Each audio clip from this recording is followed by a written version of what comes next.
podamos compartir un tiempo de mutua edificación espiritual. Y a propósito, quiero llevarlos con la ayuda del Señor a el pensamiento en esta ocasión en relación al tiempo de Dios. El tiempo de Dios y el tiempo nuestro.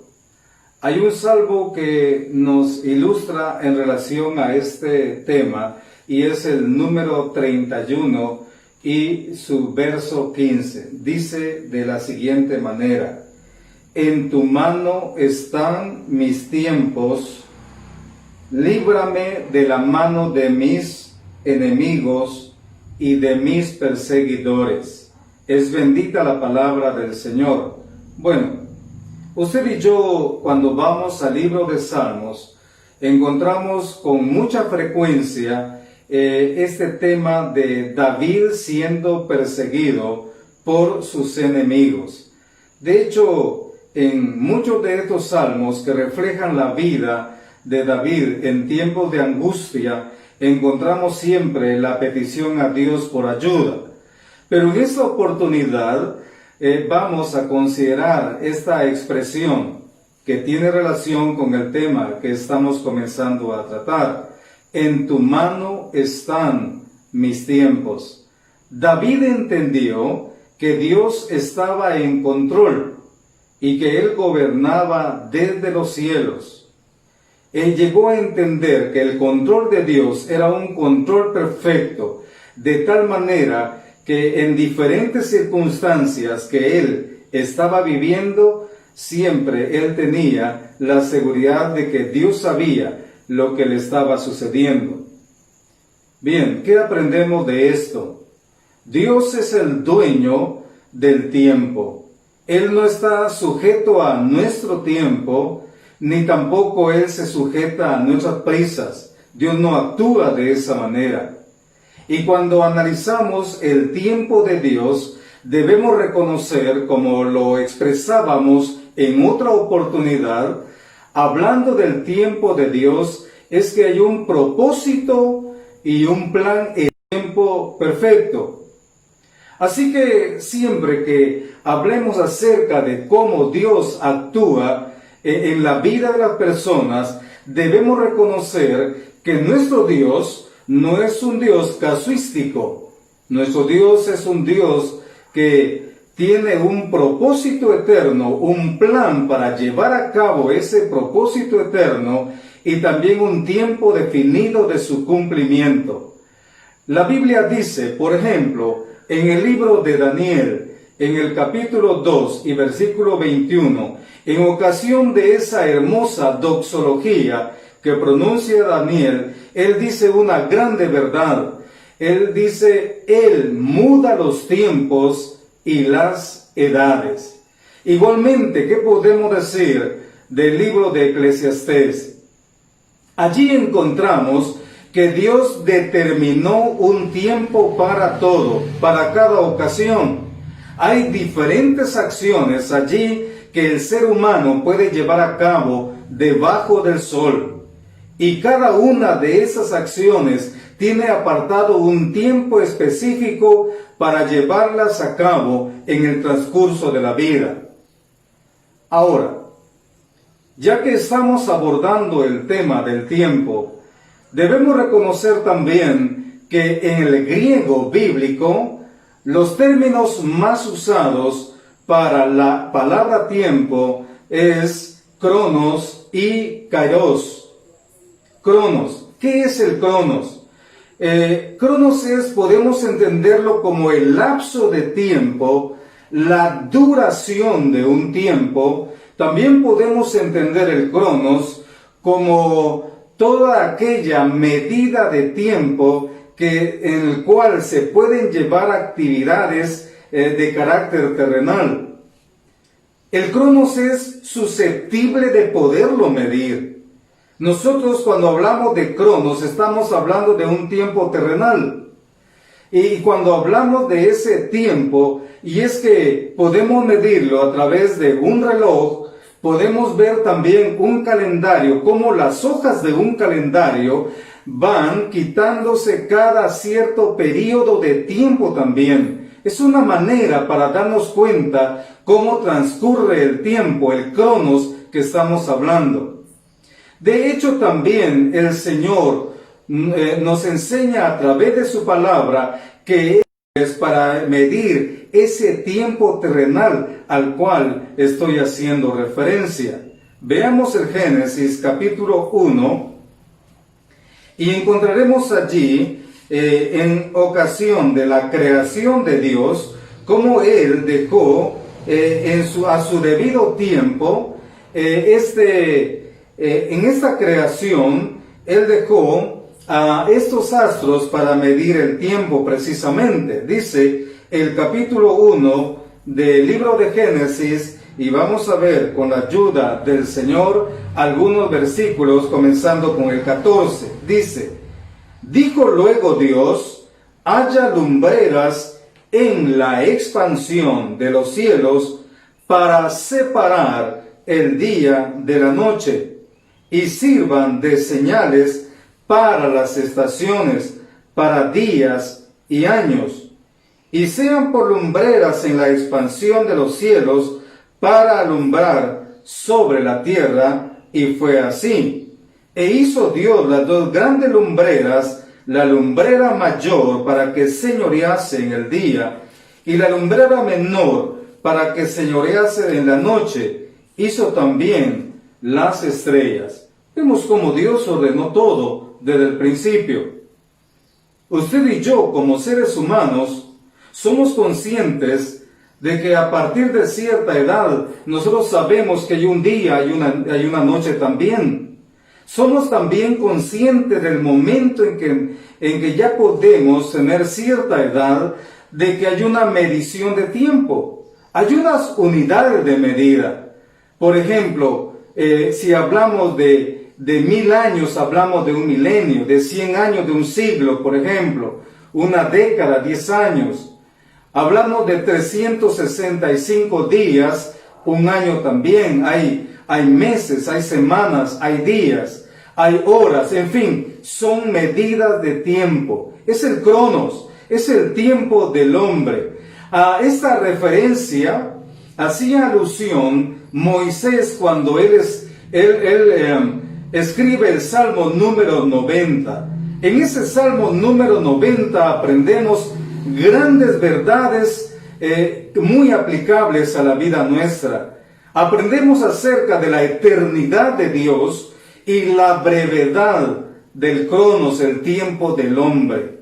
Por ejemplo, en el verso 12 del Salmo 90 dice: enséñanos de tal modo a contar nuestros días que traigamos al corazón sabiduría.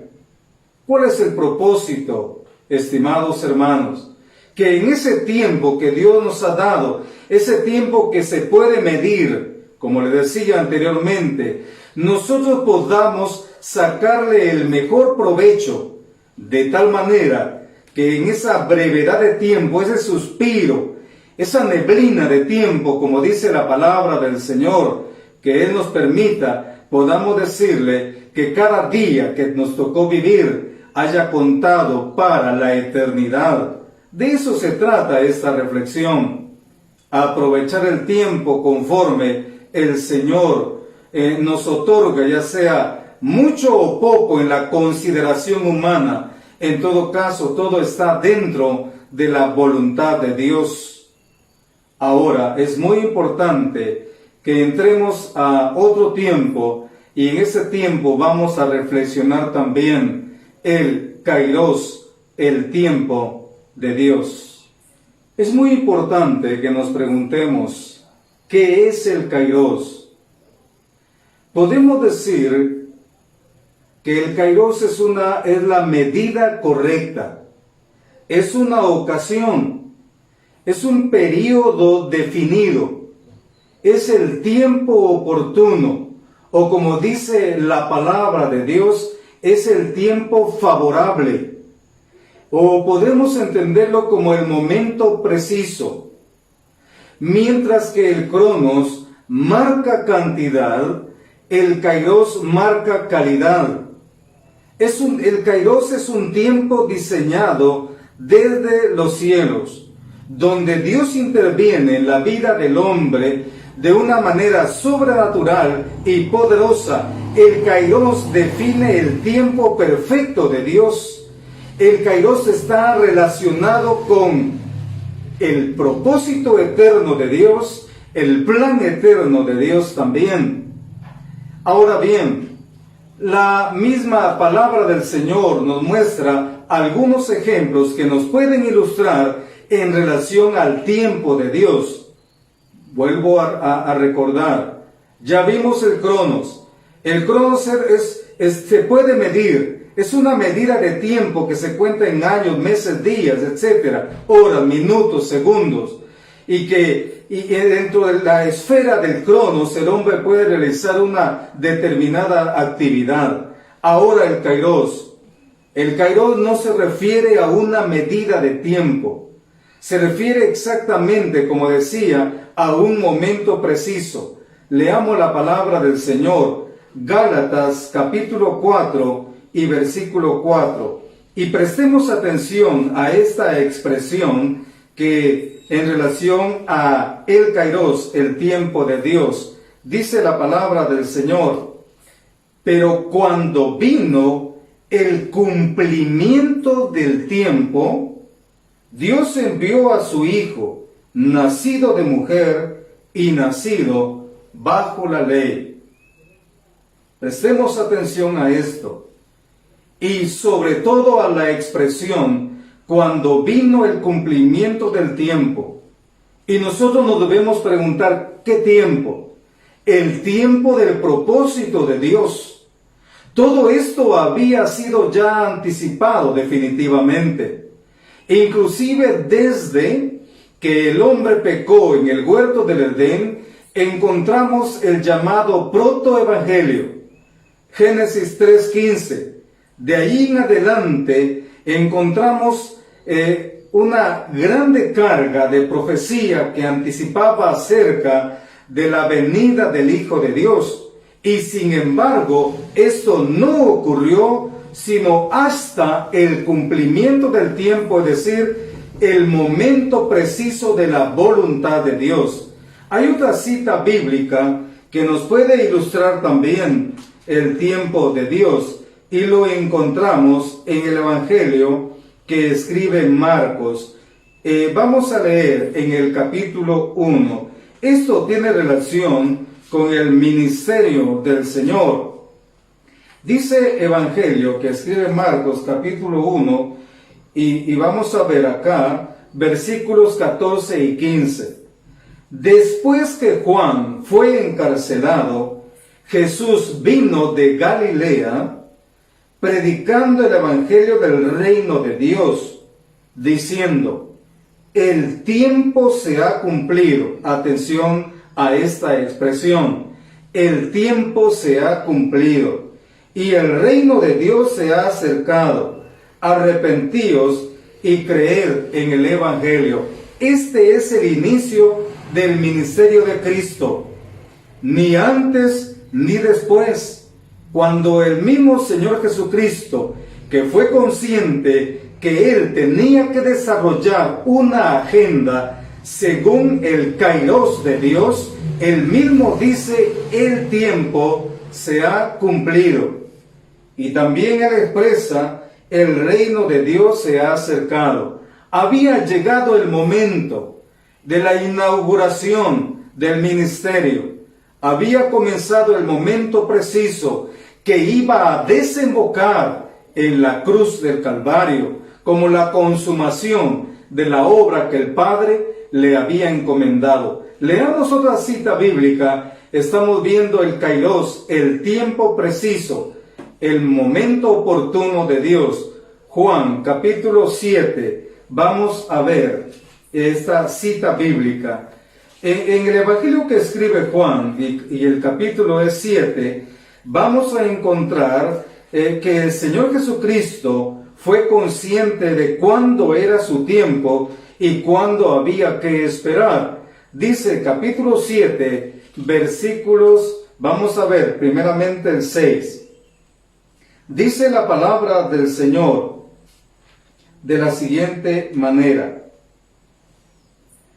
Entonces Jesús les dijo, mi tiempo aún no ha llegado, mas vuestro tiempo siempre está presto.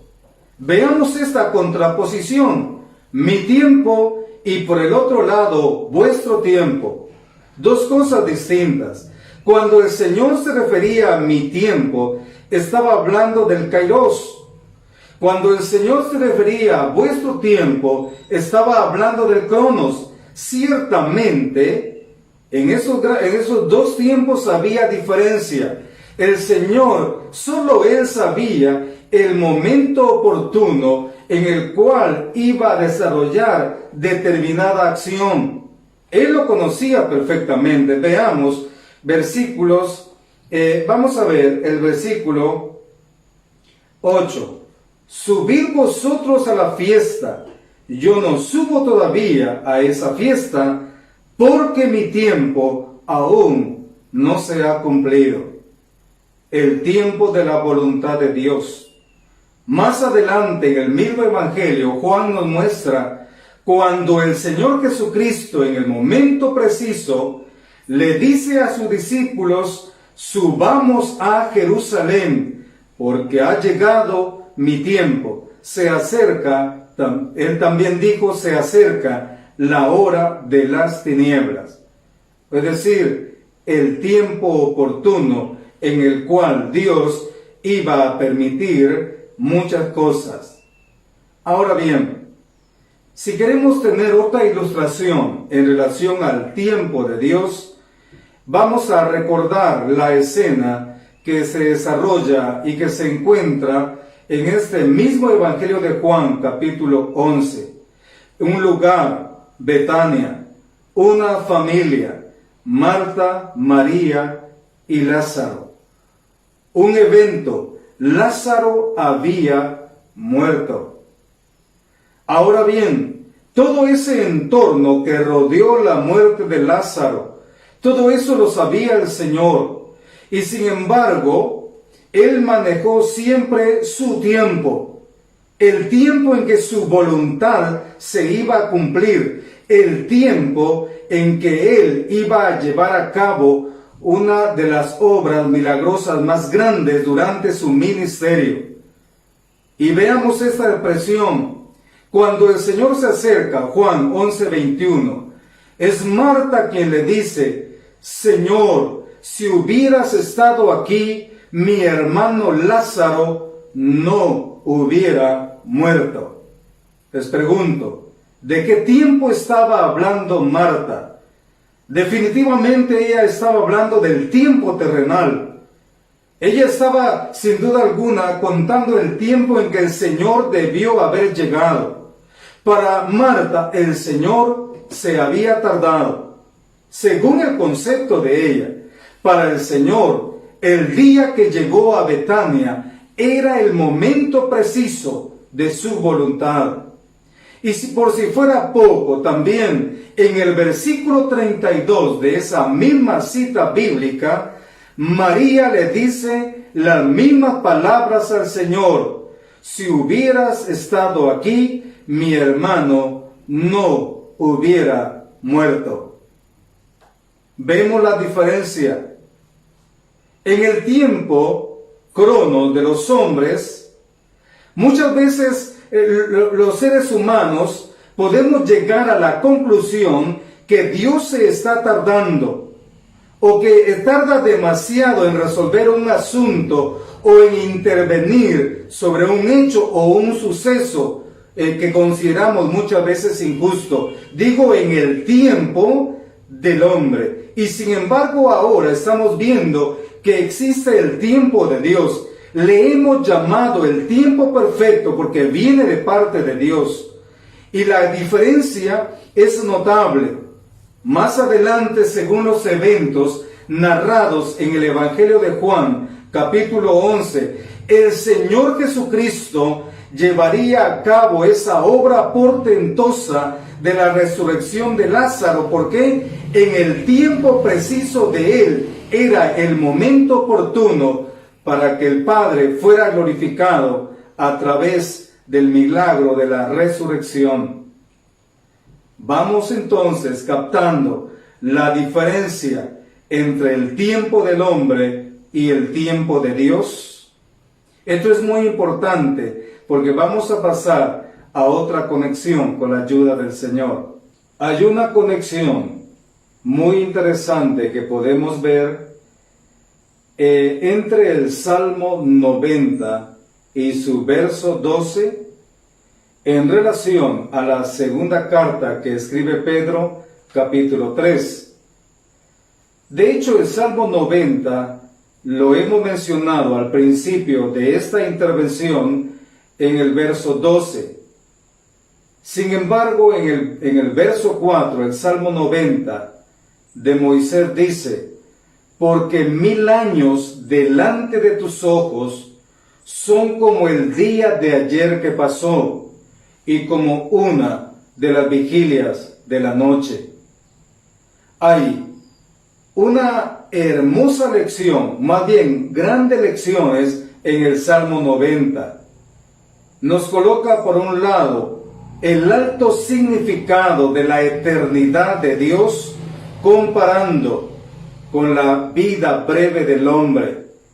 De igual manera, en otro apartado bíblico, encontramos que la vida del hombre es como una neblina, que aparece por un tiempo y luego se desvanece, como una flor que aparece con todo su esplendor y luego de ella, al paso del tiempo, no se sabe más, o como un río que va avanzando hasta desembocar en el mar, y ese mar puede ser la eternidad. ¿Cuál es el propósito de este salmo? Dejarnos una grande lección. Principalmente el verso 12 dice: enséñanos de tal modo a contar nuestros días que traigamos al corazón sabiduría. Esto es como decir: Señor, sabiendo que cuán breves son nuestros días, por favor, ayúdanos para que cada día que tú nos des cuente para la eternidad. Por su parte, Pedro, en la segunda carta también hace referencia al tiempo y al concepto de Dios cuando dice: mas, oh amados, no ignoréis esto, que para el Señor un día es como 1000 años y 1000 años como un día. El contexto es diferente. Pedro está tratando acerca de la incredulidad humana en los días previos a la venida del Señor. Pero asimismo, él hace énfasis en cuanto a que todo está bajo el control de Dios y en el tiempo oportuno, en el momento preciso, en el kairos, Dios ejecutará su voluntad, porque esta voluntad de Dios responde a un propósito eterno, el cual se desarrolla a través de un plan eterno en el tiempo de Dios, es decir, el tiempo perfecto. Ahora bien, es muy importante que lleguemos a entender entonces, en la presencia de Dios, en la naturaleza de Dios, en realidad todo es eternidad, nada es largo ni corto. No podemos decir que un evento que sucede hoy en el mundo deteriora u obstaculiza la voluntad de Dios. Definitivamente que no. Estamos ante un Dios inmutable, un Dios eterno, un Dios de tiempo perfecto. Podemos decir hoy confiadamente, con mucha convicción, que nuestro Dios es el yo soy del pasado, es el yo soy del presente, es el yo soy del futuro. Y ahora que conocemos y que entendemos el tiempo de Dios, nunca podemos decir que Él está atrasado en relación a una respuesta, o que Él llegó antes de lo que lo esperábamos. porque todo está en el tiempo de Dios. ¿Y qué podemos decir en relación al arrepentimiento? Hay un tiempo para el arrepentimiento también. En la segunda carta que escribe Pablo a los Corintios, hay una verdad que se expresa en relación a este tiempo. Vamos a leer la palabra del Señor para conocer el tiempo de Dios en relación al arrepentimiento. Dice la palabra del Señor de esta manera en relación a ese tiempo. Capítulo 6 de la segunda carta de los Corintios, versículo 2. Porque dice: en tiempo aceptable te he oído, y en día de salvación te he socorrido. He aquí ahora el tiempo aceptable, he aquí ahora el día de salvación. Pablo hace alusión al Kairos, al tiempo preciso de Dios. Y ese tiempo de Dios, el hombre mismo se ha visto beneficiado por ese tiempo de Dios. Algunos han aprovechado ese tiempo del arrepentimiento, otros no, que es la mayoría.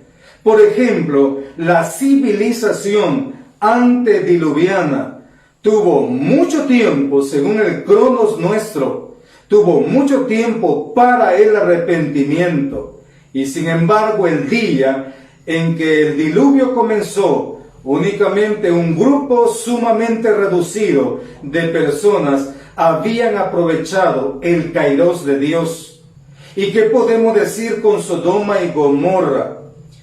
Ciudades cuya maldad había llegado a tal extremo que realmente ese pecado era tan ofensivo a los ojos de Dios, pero tuvieron lugar para el arrepentimiento. Inclusive el mismo día en que los ángeles del Señor llegaron a traer a Lot y a su familia, ese mismo día, esa generación derramó la última gota en el vaso de la ira de Dios cuando quisieron pecar gravemente contra los ángeles que llegaron con la noticia a Lot.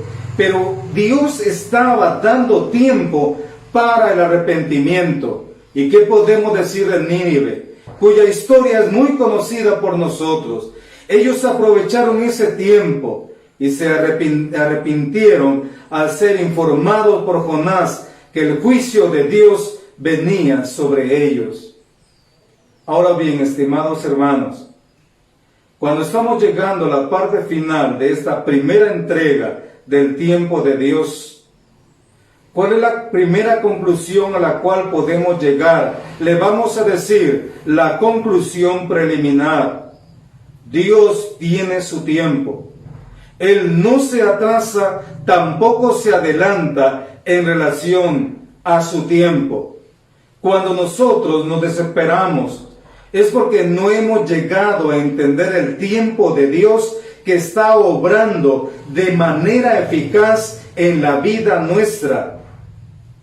Y a veces entra la impaciencia, y con la impaciencia pueden llegar otros males como la incredulidad o la precipitación a hacer algo que no se ubica dentro de la voluntad de Dios. En la medida que conocemos más a Dios, le entendemos mejor y puede haber en nuestro corazón gozo y paz aún en medio de la aflicción. Dejamos hasta aquí la primera entrega de el tiempo de Dios. Primeramente, si es su voluntad, veremos la continuación de este tema, cómo afecta la impaciencia a la ejecución del propósito que Dios tiene para la vida nuestra en lo particular.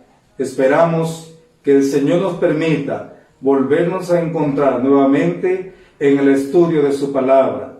Mientras tanto, que el Señor los bendiga y los guarde grandemente. En el mundo buscan diversión. Señálales la fuente de bendición. dinos otra vez la historia de su amor. Dinos otra vez la historia del amor del Salvador. Tan bendita y grata historia nos hará cantar su gloria. Dinos otra vez la historia de su amor. La ayuda que te ha dado en la tentación, dinos otra vez la historia de su amor. Las pruebas de tu fe y su compasión, dinos otra vez la historia de su amor. Dinos que Jesús es amigo fiel, que es tu capitán y gran pastor. Socorro oportuno has hallado en él. Dinos otra vez la historia de su amor. Dinos otra vez la historia del amor del Salvador. Tan bendita y grata historia nos hará cantar su gloria. Dinos otra vez la historia de su amor. En Cristo feliz es mi alma, precioso es su célico don. Su voz me devuelve la calma, su faz me anticipa el perdón. Yo soy feliz en él, yo soy feliz en él. El gozo y la paz inundan mi ser, pues yo soy feliz en él. Mucho antes que yo él buscó, me atrajo a su amado redil. De amor en sus brazos llevóme, doy dichas y encantos a mil. Yo soy feliz en él, yo soy feliz en él. El gozo y la paz inundan mi ser, pues yo soy feliz en él. Su amor paternal me circunda, su gracia conforta mi ser. Su Espíritu Santo me inunda de un noble y extraño poder. Yo soy feliz en él, yo soy feliz en él. El gozo y la paz inundan mi ser, pues yo soy feliz en él. A él seré un día semejante, cambiando este cuerpo mortal. Y mientras discípulo amante, ser quiero hasta el día final. Yo soy feliz en él, yo soy feliz en él. El gozo y la paz inundan mi ser, pues yo soy feliz en él. Otro amigo no hay cual Cristo, ninguno hay, ninguno hay. Otro quien pueda salvar mi alma, ninguno hay, ninguno hay. Cristo sabe de nuestras luchas, con su brazo me ayudará. Otro amigo no hay cual Cristo, ninguno hay, ninguno hay. Otro amigo tan rico y santo, ninguno hay, ninguno hay. Pero también él es muy manso, de corazón, de corazón. Cristo sabe de nuestras luchas, con su brazo me ayudará. Otro amigo no hay cual Cristo, ninguno hay, ninguno hay. Hora no hay cuando no nos cuida, ninguna hay, ninguna hay. En toda prueba Él nos ayuda, si cada vez Cristo sabe de nuestras luchas, con su brazo me ayuda.